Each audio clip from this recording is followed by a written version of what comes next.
마음먹은 대로 일이 안 풀리는 사람, 하루하루 아둥바둥 버티는 사람, 꽃이 피고 지는 줄 모르고 살아가는 사람, 그들에게 가장 힘이 되는 마법 같은 말. 어떻게 여기까지 온 인생이야. 엄청난 노력으로 최선을 다한 인생. 20살이든 30살이든 40살이든 상관없다. 너 괜찮아. 지금 다시 시작하면 돼. 지금 삶이 힘들고 어려울지 몰라. 하지만 약속하건대 분명 좋아질 거야. 여기 한 사람이 있다. 그는 질 줄 모르는 사람이었다. 싸우고 버티며 그것만이 잘 사는 방법이라 여겼다. 그런 그에게 찾아온 급성 췌장염. 의사는 말했다. 사흘밖에 살지 못합니다. 그의 늙은 아버지가 중환자실을 찾아온다. 죽어가는 아들의 손을 붙잡고 말한다. 이 세상은 아직도 징글징글하도록 아름답고 빛나는 세상이란다. 그는 삶의 태도를 바꾼다. 죽지 못해서 살아. 마지 못해서 살지. 앞이 안 보여. 이번 생은 망쳤어. 삶 앞에서 이런 헛소리 하지 않겠다고. 그리고 사소한 일에 기뻐한다. 먹고 잠드는 그런 일에 분별 없이 기뻐한다. 하루 일이 잘 안 풀려도 내일은 무언가 좋은 일이 일어나겠지. 까치발을 디딘다. 그렇게 그는 죽음의 문턱에서 돌아왔다. 그리고 16해가 지난 지금 그는 대한민국에서 가장 사랑받는 시인이 됐다. 젊은 시절 오랜 시간 무명 시인이었다. 시집은 내주는 데가 없어서 자비로 찍어야 했다. 남들보다 천천히, 아주 천천히 길을 걸었지만 이제는 이름 모르는 사람이 없는 풀꽃 시인 나태주. 일이 안 풀리고 하루 사는 일이 힘들고 그래서 꽃이 피고 지는 줄도 모르는 사람들에게 시인은 이 말 한마디를 전하고자 말한다. 사는 일에는 항상 가능성이 열려 있답니다. 2023년 나태주.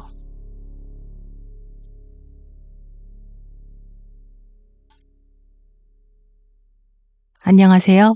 책 읽는 여우입니다. 자세히 보아야 예쁘다. 오래 보아야 사랑스럽다. 너도 그렇다. 굉장히 유명한 시죠.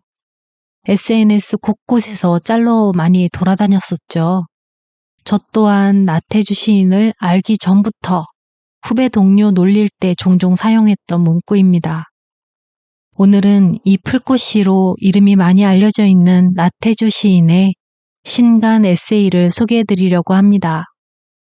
삶의 끝에서 필사적으로 생명줄을 잡고자 하는 간절한 욕구. 살고 싶어. 정말 살고 싶어. 팔뚝 하나를 잘라내더라도 살고 싶어. 두 번째 삶이 다시 주어졌을 때 바뀌어가는 그의 자세와 주변에 전하는 감사함. 오늘은 나태주 시인의 약속하건대 분명 좋아질 거예요를 먼저 만나보시고 저는 영상 후반부에서 다시 뵙도록 하겠습니다. 오늘도 함께 할 수 있어서 정말 감사합니다.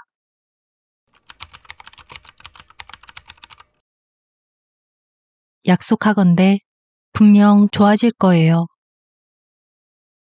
나는 키가 작다. 시골에 살았고 아버지는 소작농이었으며 가난했다.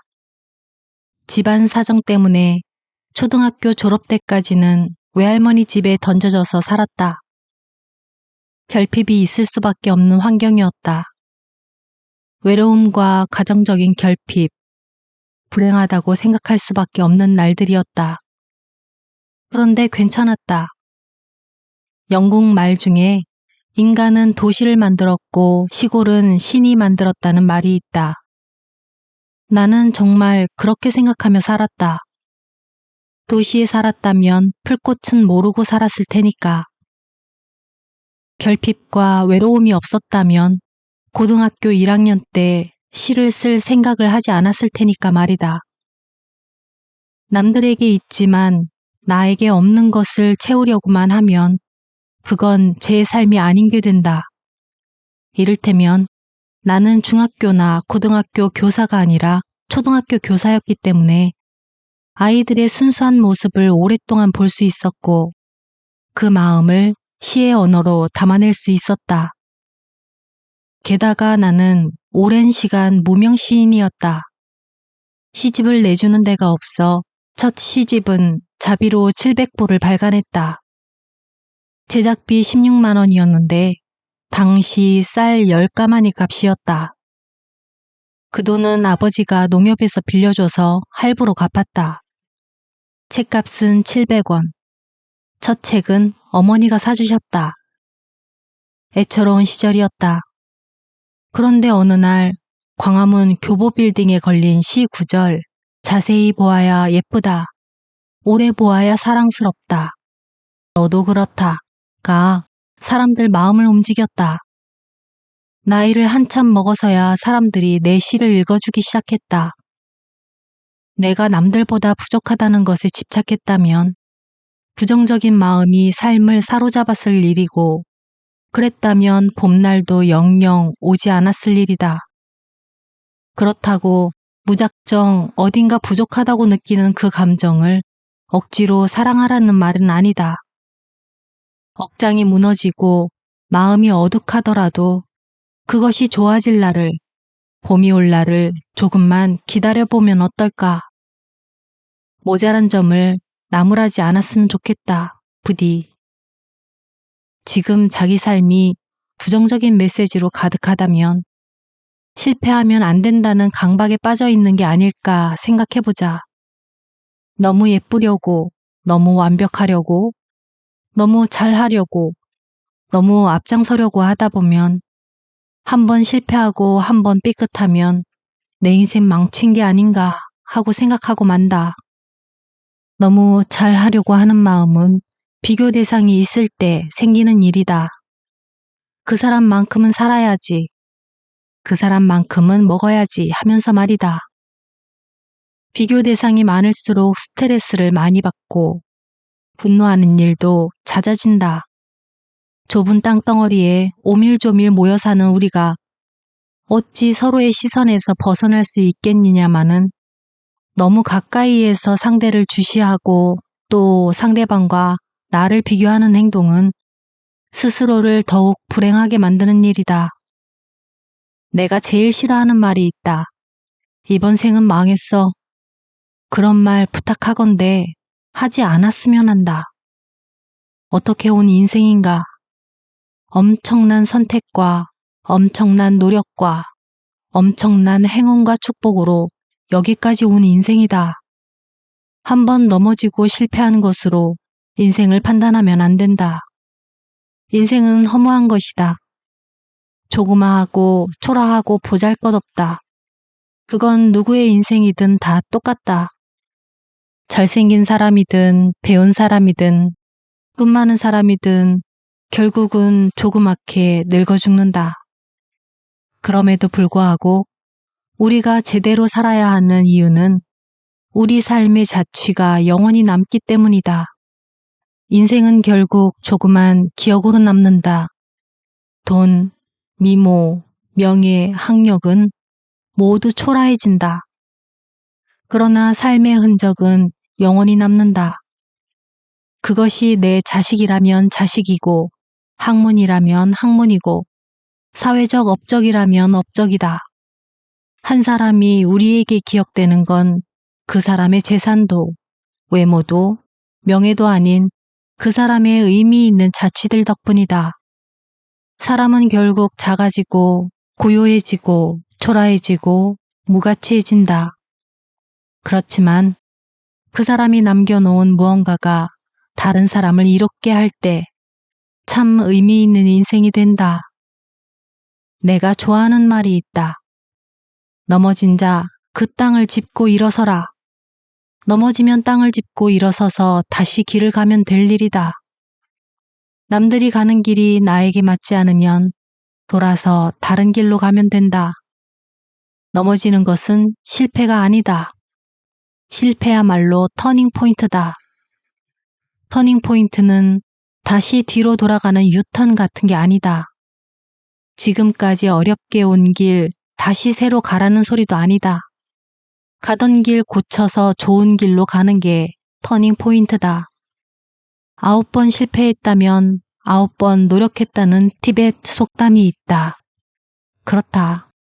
9번 실패해서 9번 그렇게 하면 안 된다는 것을 아는 사람이 그만큼 더 성공한 것이다.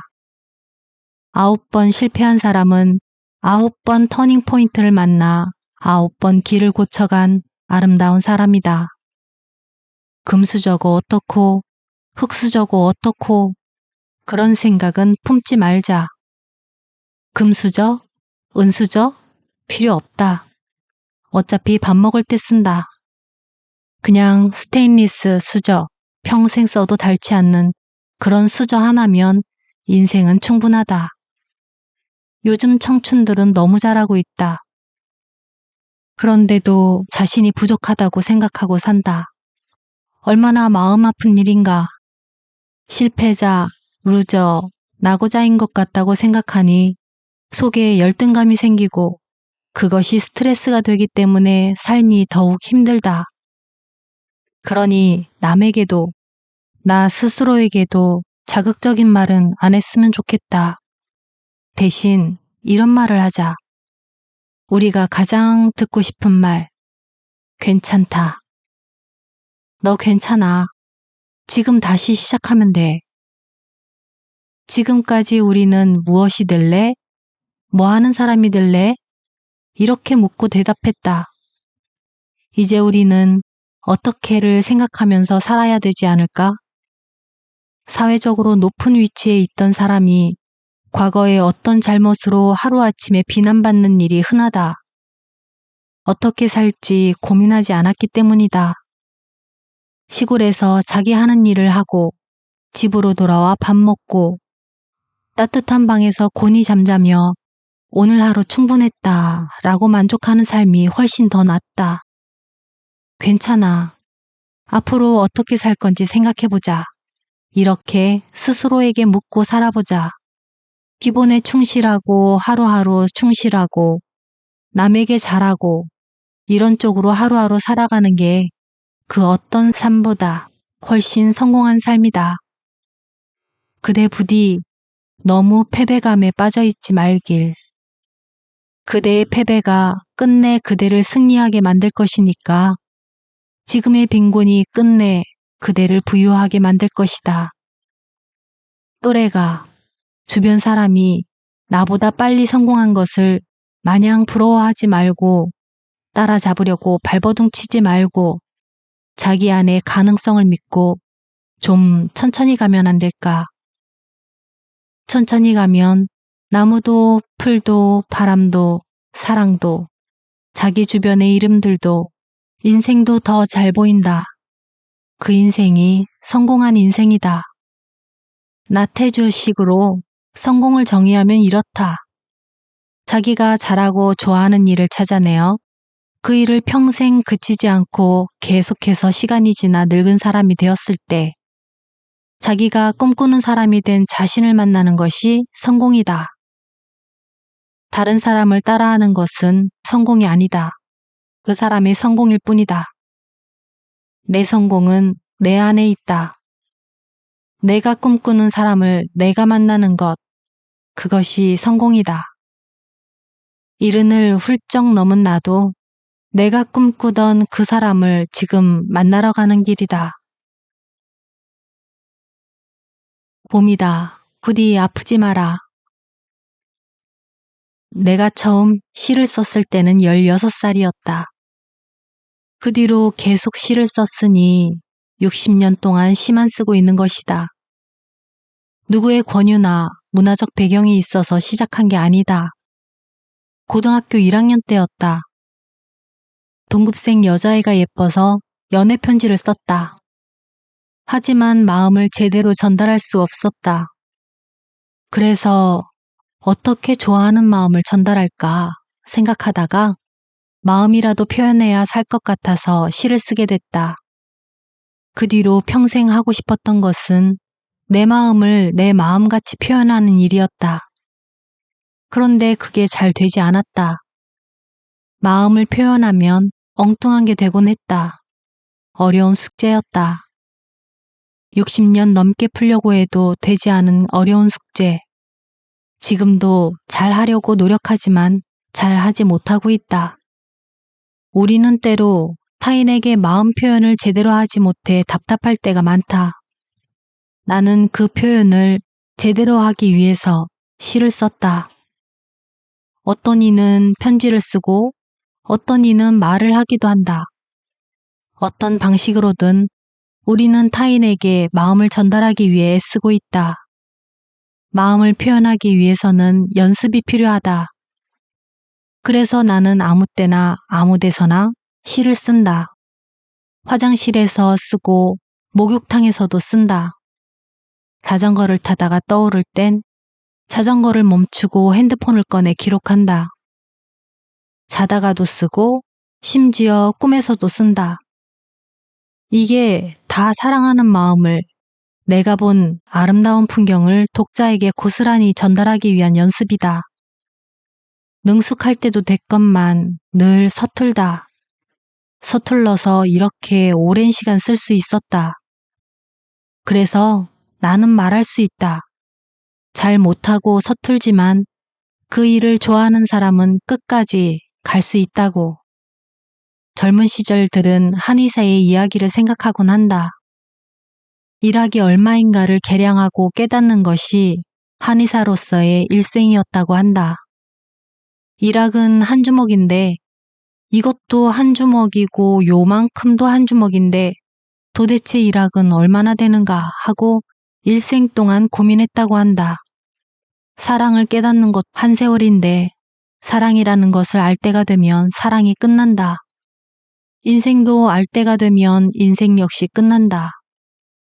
결국 사람은 사랑이 뭔지 인생이 뭔지를 모를 때 출발해 그것을 알 때쯤이면 끝난다. 젊었을 때는 세상의 이치가 잘 보이지 않고 잘 들리지 않았는데 세상을 좀 살고 이제 잘 보이기 시작하면 눈이 나빠지고 잘 들을 줄 알면 귀가 들리지 않는다. 이게 하나님이 놓으신 덫이 아닌가 생각할 때가 있다. 하나님이 인간을 불안정하게 만든 것이다. 지혜를 얻고 알만하면 능력을 빼앗고 수명을 가져가는 것이다. 내 몸이 아파 죽기 직전까지 갔다가 다시 돌아온 이유는 아직 세상을 알지 못하기 때문이 아닐까. 세상을 이해하고 사랑을 제대로 알고 그때야 목숨을 가져가는데 나는 모르는 게 많기 때문에 두 번째 목숨을 준 게 아닐까 하고 말이다. 나는 오늘도 마음을 표현하기 위해 시를 쓴다. 당신은 무엇을 하고 있는가? 그 표현을 제대로 하지 못해 마음이 아프거나 슬프지는 않은가? 다행이다. 그러므로 우리는 살아있는 것이니까. 멀리서 빈다. 어딘가 내가 모르는 곳에 보이지 않는 꽃처럼 웃고 있는 너 한 사람으로 하여 세상은 다시 한번 눈부신 아침이 되고 어딘가 내가 모르는 곳에 보이지 않는 풀잎처럼 숨쉬고 있는 나 한 사람으로 하여 세상은 다시 한번 고요한 저녁이 온다. 가을이다. 부디 아프지 마라. 아들과 아버지. 중환자실에서 나와 2인 병실로 옮겨지고 가족들 곁으로 돌아온 뒤 거의 정신을 내려놓고 알았다. 몸을 부리고 나니 더욱 고통이 배가 되는 것 같았다. 처음 병실에 든 날은 얼마나 요란스럽게 굴었던지 먼저 들어온 옆자리의 환자가 끝내 침대를 버리고 병실 밖으로 나가 휴게실에서 밤을 지새워야 했을 정도다. 그 환자가 태어난 뒤로는 아예 아내가 내 옆 침대를 차고 누워있게 되었다. 본래는 한 병실에 남녀 환자가 혼성으로 들지 못하도록 되어 있는데 우리 가족을 위해 병원 측에서 특별히 그렇게 하도록 배려한 것이라 했다. 말하자면 병실 하나를 통째로 우리 가족의 방처럼 내줘버린 것이다. 여전히 나는 잠을 이루지 못하는 환자였다. 잠시도 침대에 누워있질 못했다. 일어났다가 다시 눕고 다시 일어나기를 반복했다. 낮 시간보다는 밤 시간이 더욱 증상이 심했다. 그 시간에 아들아이가 침대 곁을 지켜주었다.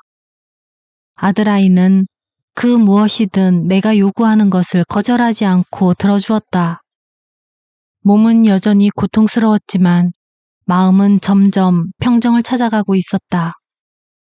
그러나 여전히 열이 높았다.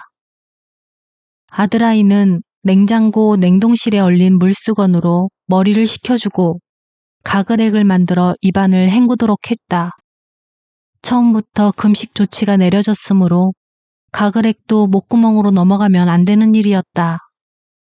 적당한 온도로 맞춰 아들아이가 만들어준 가글액만이 갈증과 통증을 감소시켜주는데 효과가 있는 것 같았다. 아들아이가 몸을 주무르는 것과 함께 가글액이 오로지 위로가 되어주었다. 누워있을 때는 빨대를 입에 물려주기도 했다. 그러면 잠시 가글액을 빨아들였다가 뱉어내곤 했다. 물을 받아내는 그릇이 여러 차례 비워지고 하룻밤 사이 물티슈와 마른 화장지가 한 통도 모자라 2통째 쓰이고 있었다. 쓰레기통 또한 넘쳐나곤 했다. 뿌옇게 창문에 아침 햇살이 번질 때까지 그렇게 했다. 하루가 아니고 여러 날이었다. 그런 사이에도 면회를 오는 사람들이 가끔 있었던 모양이다. 엄마까지 몸져 눕자 아들아이와 딸아이는 저희들끼리 상의하여 면회 사절을 결정했다고 한다. 병실 문에 환자 위중, 면회 사절이란 문구를 써서 붙이고 아이들이 문지기처럼 문을 지키고 서서 면회객을 돌려보내기도 했다고 한다. 중환자실에서부터 나는 면회객을 보면 훌쩍훌쩍 울었다. 평소 정답게 지내던 면회객들을 보면 감정적으로 자극을 받을 것을 염려하여 아이들이 그리했던 모양이다. 심지어는 고향에서 오신 아버지나 학교 직원들이나 옛날 제자들까지 왔다가 그냥 돌아가기도 했다고 나중에 들었다. 참으로 두고두고 송구한 일이 아닐 수 없겠다.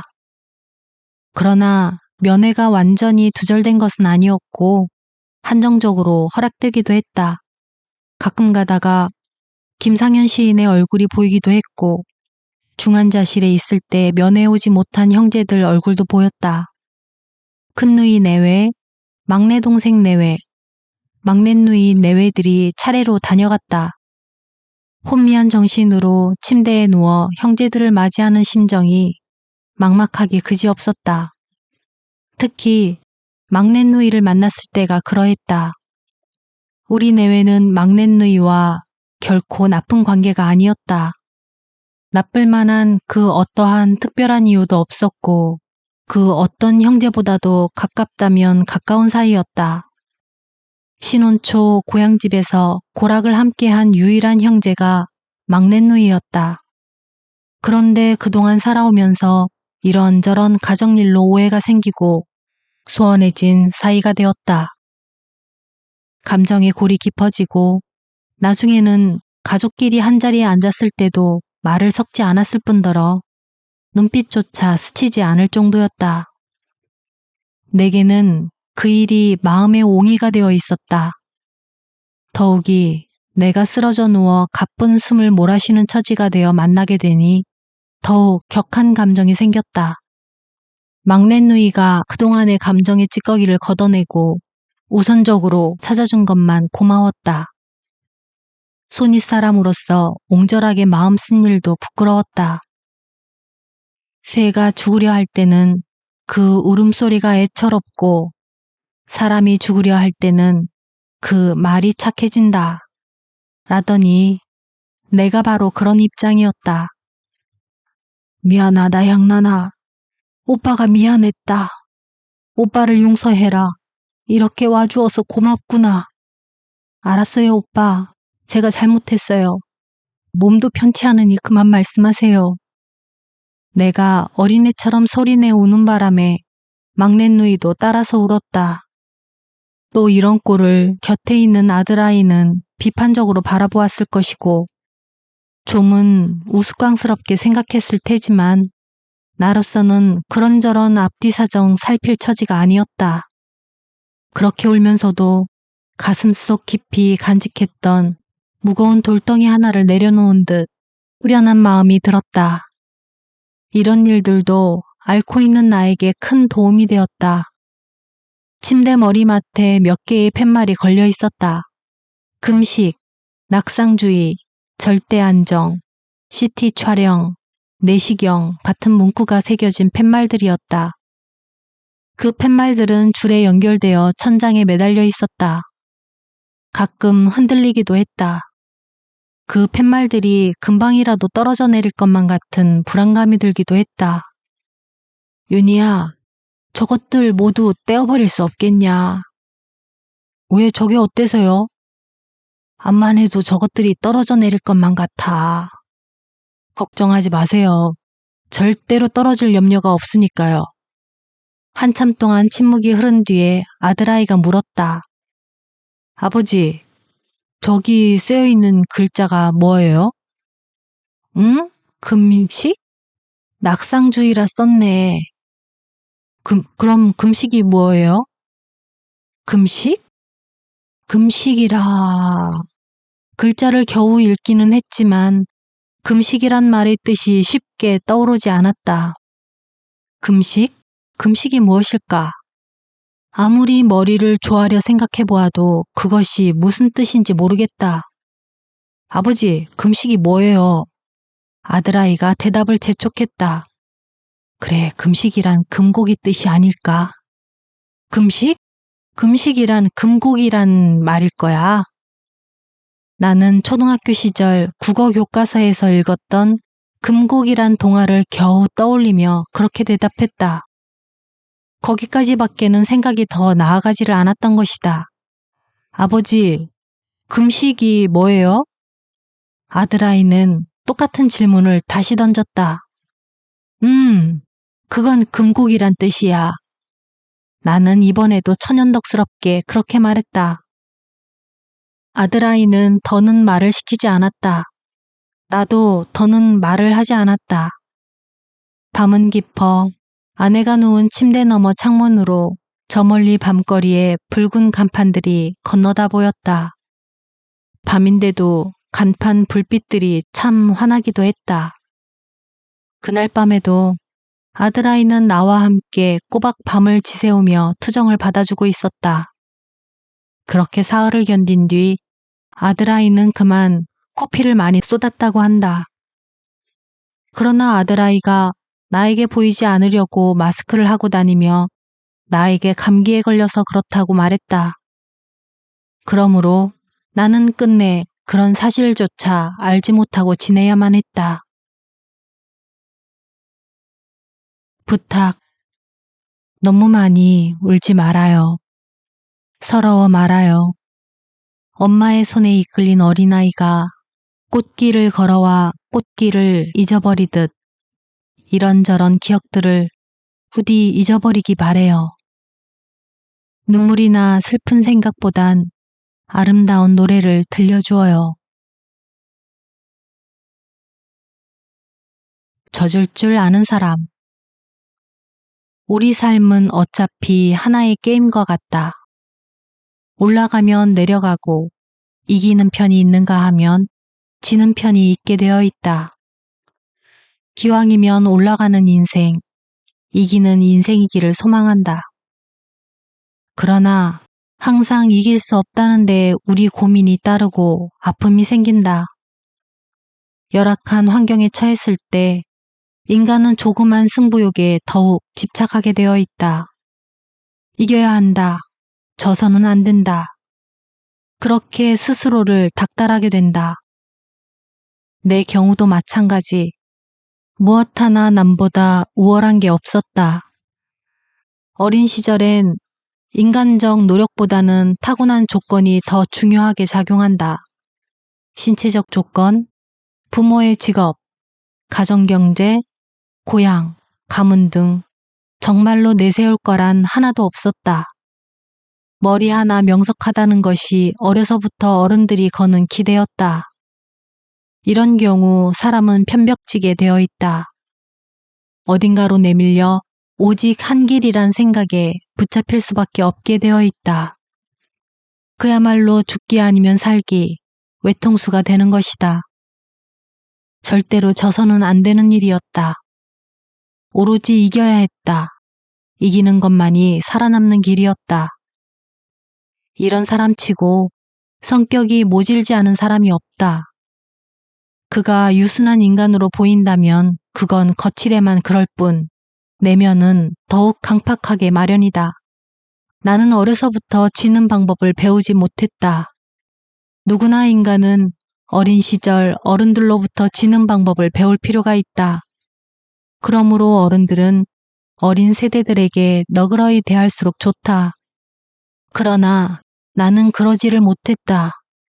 이기라는 말만 들으며 자랐다. 양보는 미덕이 아니요 수치였고 패배였다. 그래서 칭찬도 받았고 나름대로 성취감도 있었다. 또래들과 어울려 운동 경기라도 즐겼다면 지는 방법을 배웠을지도 모른다. 그러나 운동하고는 애당초 거리가 멀어 스스로 배우는 기회마저 갖지를 못했다.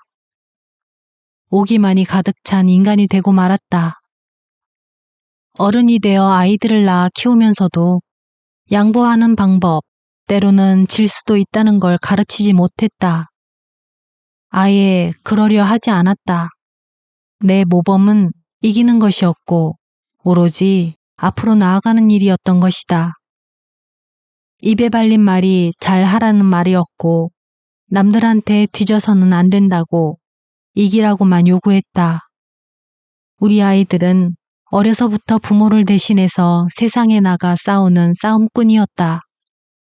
제 엄마도 아침마다 문 밖으로 아이들을 내보내면서 잘하고 오라고 등을 밀었고 저녁이면 오늘도 잘하고 왔느냐 아이들을 맞았다. 지금 나는 어린 시절 질 줄 모르던 아이였던 것을 부끄럽게 생각한다. 더구나 내 아이들에게 양보하는 인간, 져줄 줄 아는 사람의 본을 보이지 못한 것을 후회한다. 날마다 최선을 다하여 산다는 것은 얼마나 피곤한 일이고 지긋지긋한 일이겠는가. 오늘도 최선을 다하자. 뭐 그런 게 내가 아이들에게 요구한 가온 비슷한 것이었으니까 말이다. 다른 사람을 이기고 자기 자신을 이기는 사람이 성공한 사람일까? 이제야 나는 그렇게 생각하지 않는다. 자기한테 자기가 슬그머니 져줄 줄 아는 그런 사람이어야 스스로 충분히 반짝일 줄 아는 사람이 될 수 있다. 딸아이한테보다 아들아이한테 지는 것을 가르치고 본을 보여주지 못한 게 참으로 안타깝다. 너무나 경직되게 사는 모습만 아이에게 보여주었고 또 바라지 않았나 싶다. 질 줄 아는 것도 마음의 능력이다.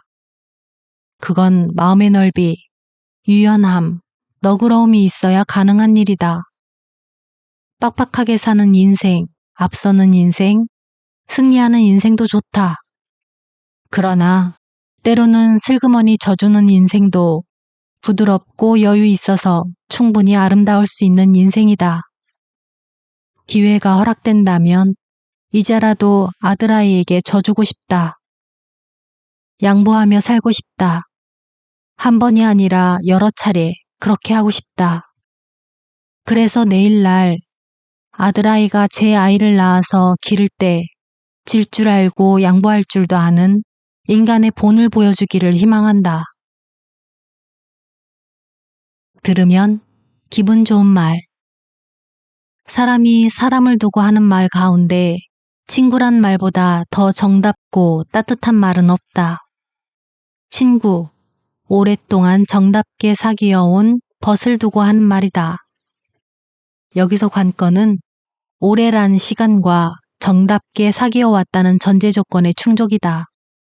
결코 쉬운 일이 아니다. 오늘날같이 쉽게 변하고 물질을 따라 마음이 흐르는 판에 정말로 쉬운 일이 아니다. 친구란 말과 이웃하는 말로 벗, 동무, 지음, 반려란 말도 있다. 벗은 순수한 우리나라 말이다. 마음이 서로 통하여 친하게 사귀어 온 사람이란 뜻이다. 여기서도 마음이 서로 통한다 라는 것과 친하게 사귄다 라는 전제 조건이 충족되어야 한다. 벗이라고 소리내면 입술이 정다워지는 것 같다. 나이가 젊어지는 것 같은 느낌도 든다. 참 부드러운 우리말이라 하겠다. 동무란 말은 순수한 말인데 앞에 두 말보다 뜻이 조금 넓다. 첫째는 늘 친하게 어울리는 사람이란 뜻이다. 이는 친구란 말과 벗이란 말과 같은 의미다. 둘째는 어떤 일을 하는 짝이 되거나 함께 일하는 사람이란 뜻이다.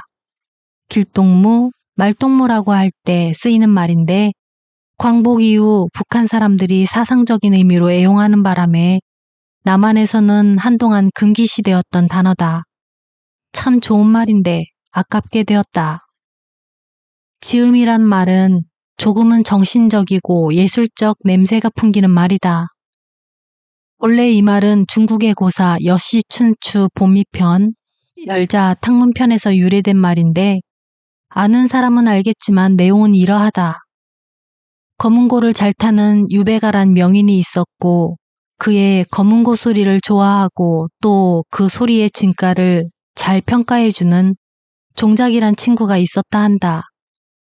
둘은 검은고를 사이에 두고 친하게 지냈는데 그만 종작이가 먼저 세상을 뜨자 배가가 내 검은고 소리를 알아주는 벗이 없는데 검은고를 타서 무엇하느냐 하는 말과 함께 자기의 검은고줄을 끊어버리고 다시는 검은고를 타지 않았다고 한다. 여기서 또 단연이란 말이 유래되었다. 아내의 죽음을 빗대어 이르는 말이다. 참으로 아름답고 아프고 단호하게 서슬푸른 이야기다. 그 사람의 그 친구가 아닐 수 없다. 여기서 지음이란 말이 나왔다. 그 뒤로는 이 지음이란 말이 글자 뜻과는 달리 자기 속마음을 잘 알아주는 친구란 뜻으로 사용되고 있다. 시를 쓸 때도 지음이라 하면 마음을 알아주는 친구란 뜻으로 쓰이고 있다. 그 다음으로 반려란 말은 짝이 되는 동무라든가 생각이나 행동을 같이 하는 사람을 말한다. 상당히 가정적 분위기가 있는 말이라서 부부의 관계를 지칭하기도 하는 말이다. 여기에 따라 동료란 말이 함께 쓰이기도 한다. 어쨌든 친구, 벗, 동무, 지음, 반려 등등 다 같이 아름답고 좋은 뜻의 말이다. 따뜻한 말이다. 간혹 사람들이 즐겨 쓰는 도반이라는 말도 있다. 이 단어는 불교에서 쓰이는 단어로 함께 돌을 닦는 벗이란 뜻이다. 이 말 역시 따뜻하고 믿음직스러운 말이다. 이런저런 말들이 있음에도 불구하고 나는 올드맨이란 말을 특히 좋아한다. 말의 뜻대로라면 늙은 사람, 노인이 되겠지만 오래 사귀어 온 사람, 변함없는 이웃을 가리키는 말일 것이다. 오랜 세월 마음에 두고 사귄 사람인데 오늘에 이르러 변함이 없다면 내일도 변함이 없을 것은 자명한 일이다. 이런 사람이 한두 사람이라도 있다는 건 얼마나 좋은 일이겠는가. 나는 나름대로 올드맨을 수월찮게 지니고 있음을 기쁘게 생각한다. 자랑으로 여긴다. 부디 그대들에게도 내가 올드맨의 한 사람으로 자리 잡기를 희망한다. 주저앉았을 때 나를 일으키는 것들. 병원 생활은 일상생활과는 많이 다르다. 지루하고 따분하다. 기다리는 생활이고 무한정 견뎌야 하는 생활이다. 가능하다면 자기 생애에서 떼어내고 싶은 한 시절이기도 하다.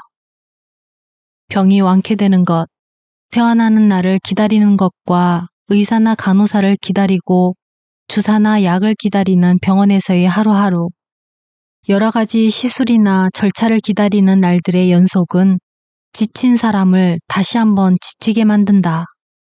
지극히 수동적이고 소극적인 생활이다. 금단 현상도 만만치 않다. 건강했던 날들에 대한 그리움이다. 돌아가고 싶지만 쉽게 돌아갈 수 없는 안타까움이다. 정말로 내가 옛날에 그 자리로 돌아갈 수 있을까 의심하는 절망감도 따른다. 생각하면 병원 생활만 그럴까? 우리는 가끔 기분이 심해로 가라앉는 날을 만나고 그런 날이면 지극히 수동적이고 소극적으로 생활한다. 아무 감정 없이 느낌 없이 일어나 출근하고 하라는 일 하고 밥 먹으라고 하면 밥 먹고 기분 좋았던 날로 돌아갈 수 있을지 괴로워하고 말이다. 눈만 뜨면 보이는 건 병든 사람들의 모습이다. 어떤 때는 한 병실의 절반인 3명의 환자가 당뇨병으로 다리를 절단한 환자일 때도 있었다. 그런 날이면 병실 안의 공기조차 파랗게 질리고 아연 긴장하는 듯 싶기도 했다. 한밤을 지새우고 아침이 되면 병실 안은 탁한 공기로 가득 차 숨을 쉬기조차 힘들다. 죽어가는 사람들이 마셨다 내뱉은 공기. 그런 병실 안에서 벗어나고 싶은데 전혀 벗어날 길이 없다. 그래서 나는 주위 환경에는 아랑곳하지 않고 나만의 방법을 찾기로 했다. 글쓰기와 책 읽기, 그리고 그림 그리기다. 환자용 침대의 밥상을 일으켜 세우고 동그만히 앉아서 무엇인가를 끝없이 썼다. 쓸 것이 없으면 이미 쓴 내용을 다시 정리하여 쓰기도 했다.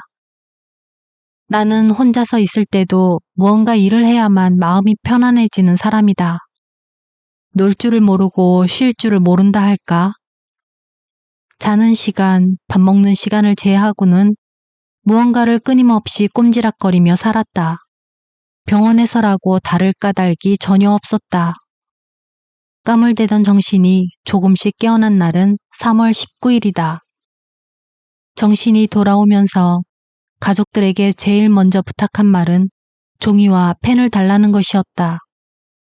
글을 써보고 싶은 욕구가 마음속 깊은 곳으로부터 끓어오르고 있었다. 아이들이 글을 쓰지 말라 했지만 간청하다시피 해서 겨우 종이와 펜을 얻었다. 날짜로 쳐서 19일 만에 써본 글이었다. 어떤 날보다 마음이 뿌듯하고 기뻤다. 내 자신이 살아있는 사람이라는 자각이 생겼다. 가족들은 내 글쓰기를 별로 탐탁하게 여기지 않았다. 특히 아들아이가 그러했다. 병 앓는 사람이 병 나을 생각이나 하면서 얌전히 지낼 일이지 글 쓰는 일에 에너지를 소비하는 일은 좋지 않다는 것이 그 아이의 생각이었다. 그러나 내 생각은 달랐다. 글쓰기는 나에게 있어 단순한 글쓰기가 아니다. 그것은 생명의 행위, 그 연소 과정이기도 한 일이다. 정말로 글쓰기가 나를 쓰러뜨렸다 하더라도 글쓰기를 통해서 나는 다시금 나를 일으켜 세워야만 했다. 그것이 순리요, 바른 방법이었다. 글쓰기는 에너지의 방출 행위이기도 했지만 반대로 새롭게 에너지를 받아들이는 또 하나의 생명 행위였다. 우리 시골에 진해에 물린 사람은 진해를 잡아 그것을 태워서 먹임으로 진해의 독을 이긴다 라는 말이 있다. 말하자면 독으로 독을 이기게 한다는 것인데 이것은 열로서 열을 다스림이요. 중국 사람들 식으로 말하면 이의제의가 되는 것이겠다. 첫 번째로 시를 쓰고 난 이후 아예 대학 노트를 구해달라 해서 날마다의 기록을 채워나갔다. 특별한 일이나 방문객 이름, 새롭게 쓴 시를 적어나갔다. 병원 생활을 마쳤을 때 수중엔 빼곡하게 기록된 3권의 대학 노트가 남겨졌다. 병원 생활의 값진 유산인 셈이다. 노트에는 이름편도 넘는 시가 적혀 있었다. 물론 혼미한 상태에서 나온 글이니 질적인 보장이 따르지 못하는 글일 수도 있겠다. 하지만 나로선 귀한 자료요. 지울 수 없는 한 시절 내 인생의 기록인 것이다. 이 시들이 나중에 나온 내 시집에 들어갔음은 말할 것도 없겠다. 그 다음은 책 읽기다. 글이 써지지 않는 날은 책을 읽었다. 처음 생각으론 병원에 머무는 동안 맘먹고 성경을 일독하고 싶었으나 뜻대로 되지 않았다. 겨우 신약의 사복음서와 구약의 전도서를 읽는데 그쳤다. 그 밖에 읽은 책이 2권이 있다. 하나는 괴테의 이탈리아 여행이란 책인데 이 책은 병원 지하 1층의 서점에서 구했다. 그때는 수중에 핸드폰이며 지갑이며 카드도 없을 뿐더러 돈조차 없을 때라서 아내한테 사달라고 졸라서 구한 책이다. 책을 사서 옆구리에 끼고 병실로 돌아오면서 기대에 찼던 마음을 잊을 수 없다. 책을 읽으며 괴테란 인물한테 완전히 굴복당하고 말았다. 참으로 천재란 이런 사람인 거구나 싶어 적이 놀라고 스스로가 많이 부끄러웠다. 그 다음으로 푸른길 출판사 김성기 사장의 문병 오면서 가져다 준 지리교사들 남미와 만나다 란 책이었다. 김 사장은 그 밖에도 2권의 책을 더 가져다 주었는데 특히 위의 책이 구미에 담겼고 끝까지 읽을 수 있었다. 병실 아니었기에 낯선 땅으로의 여행 기록은 싱싱한 꿈을 주었다. 상상의 나래를 달아주어 행복했다. 책을 읽으면서 집에 두고 온 몇 권의 책이 많이 그리웠다. 전영애 교수가 번역한 말태의 수기, 금장태 교수의 회계의 삶과 철학, 정민 교수의 한시 미학 산책, 문심조롱, 화한 등 사다가 놓고 앞부분만 얼마만큼씩 읽고 책장에 꽂아둔 책들이었다. 더구나 겨우내 머리맡에 놓아두고 잠들기 직전까지 읽었던 돌아올 수 없는 사막, 타클라마칸이란 책을 계속 읽고 싶었다. 책은 병원에 올 즈음 거의 다 읽고 끝부분만 몇 페이지 남겨둔 상태였다. 읽던 책을 마저 읽지 못하고 세상을 떠난다고 생각하니 그것도 몹시 애달픈 일 중에 하나였다. 어떻게든 집으로 돌아가서 남은 부분을 읽고 싶었다. 그림 그리기도 그렇다. 가까이 물감도 없고 별다른 그림 도구가 없으므로 그것은 겨우 복사지에 연필로 그리는 단순한 작업이었다. 그래도 시집 표지로 카네이션도 그리고 병실 창밖 풍경도 여러 장 그렸다. 그리고 병실 안 화분에 심겨진 양란을 그리고 병원 뜰하게 꽃들을 여러 장 그렸다. 그림 그리기는 나에게 집중력을 준다. 고통의 시간, 지루한 시간, 기다림의 시간에 그림 그리기에 마음을 모으다 보면 시간이 빨리 흘러갔고 그 시간만은 온갖 번잡과 육신의 고통으로부터 헤어날 수 있어서 좋았다. 그림 그리기는 마법을 가지고 있다. 사람을 꿈꾸게 하고 새로운 나라로 데리고 가는 그런 힘을 가지고 있다. 정녕 그것들이 나를 쓰러뜨린 것이 분명하다 해도 끝내는 그것들이 다시금 나를 일으켜 세웠음은 분명한 일이다. 어른이 된다는 것에 대하여 내가 오랫동안 알고 지내는 후배 시인 가운데 K 시인이 있다. 그는 몇 년 전 모친을 여의고 현재는 홀로 대신 부친을 모시고 사는데 그 부친이 연세가 높아 90살을 넘기신 걸로 알고 있다. 만나는 기회에 부친에 대해 안녕하신가 물으면 그는 자기 부친에 대해 아주 자랑스럽고 만족스럽게 말하는 것을 여러 차례 들은 적이 있다. 그러한 반응은 그뿐만 아니라 그의 부인 쪽에서도 마찬가지였다. K 시인의 말에 의하면 자기 아버지는 참으로 세상에 법이 없어도 사실뿐이고 하늘이 내리신 것처럼 선하신 어른이라고 그런다. 그렇게 연로하신 어른이면서도 한 번도 집안에서 화를 내거나 짜증을 부리는 일, 얼굴을 붉히며 말씀하시는 걸 본 적이 없노라 그런다. 언제나 자식들을 배려하는 마음으로 행동하시고 집안에 도움이 되는 일을 생각하면서 사신다 그런다. 그러다 보니 아들, 딸뿐만 아니라 손자, 손녀들까지 할아버지를 좋아하고 가까이 따른다고 한다. 나아가 그 어른은 동네의 젊은 이웃들과도 특별하고 돈독한 관계로 사신다 그런다.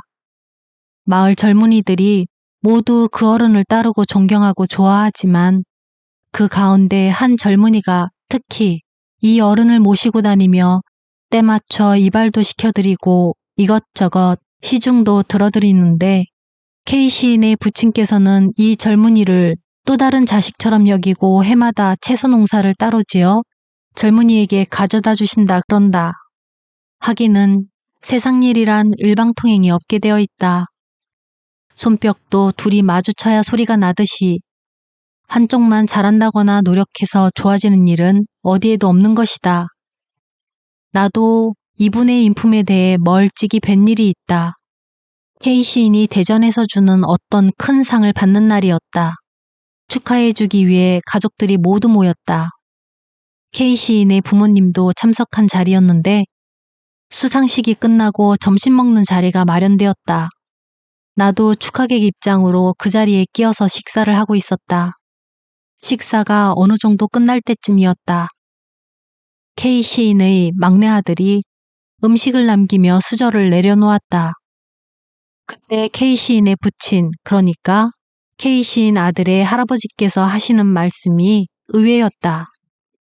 왜 밥맛 없으셔? 그러지 말고 더 드셔. 이건 할아버지가 손자아이에게 하는 어법이 아니다. 친구 사이에 하는 말이고 그것도 점잖게 상대방을 높여서 하는 말씨다. 나는 의아한 눈길로 두 사람을 보았을 것이다. K 시인의 아들아이가 할아버지의 말을 받았다. 밥맛이 없어요. 그만 먹을래요. 그 말씨 또한 공손하고 부드러웠다. 나는 처음 K 시인 부친이 농담으로 그러시는 줄 알았다. 그러나 할아버지와 손자 사이에 오가는 대화의 분위기로 보아 그건 농담조가 아니고 평소에도 늘 그렇게 대화한다는 것을 짐작할 수 있었다.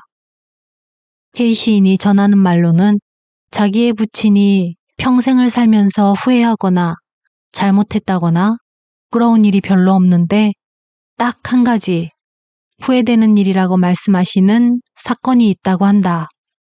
그것은 사람에 관한 일이 아니고 짐승에 대한 일이라 한다. 짐승 가운데서도 소에 관한 것이라 한다. K 시인이 어려서 학교에 다닐 때 K 시인 집에는 커다란 어미소 한 마리를 기르고 있었다 한다. 그런데 K 시인 형제들 학비를 대기 위해서 그 소를 팔아야만 했다 그런다. 소장수가 와서 외양간에서 소를 끌고 갈 때 정성껏 기르던 소라서 마음이 아렸지만 그래도 자식들 학비 때문에 그러는 것이니 어쩔 수 없는 일이거니 체념할 수밖에 없었다 한다. 그런데 일은 그 다음날 일어났다는 것이다. 소장수에게 끌려간 것이 분명한 팔려간 소가 살인문을 주둥이로 밀치고 마당으로 들어와 외양간으로 들어가더란 것이었다. 물론 조금 뒤에 소장수가 들이닥쳤을 것은 뻔한 일. 소장수의 손에 의해 소는 다시금 외양간에서 끌려 나왔고 마당을 지나 살인문을 빠져나갔다 한다. 그때 끌려나가는 소가 뒤를 돌아보았다는 것이다. 커다란 두 눈에 가득 눈물을 머금고 뒤를 바라보는데 그 눈을 그만 K 시인의 부친이 보셨다는 것이다. 그러니까 짐승의 눈과 사람의 눈이 마주쳤던 것이다. 그때 내가 참 잘못했어.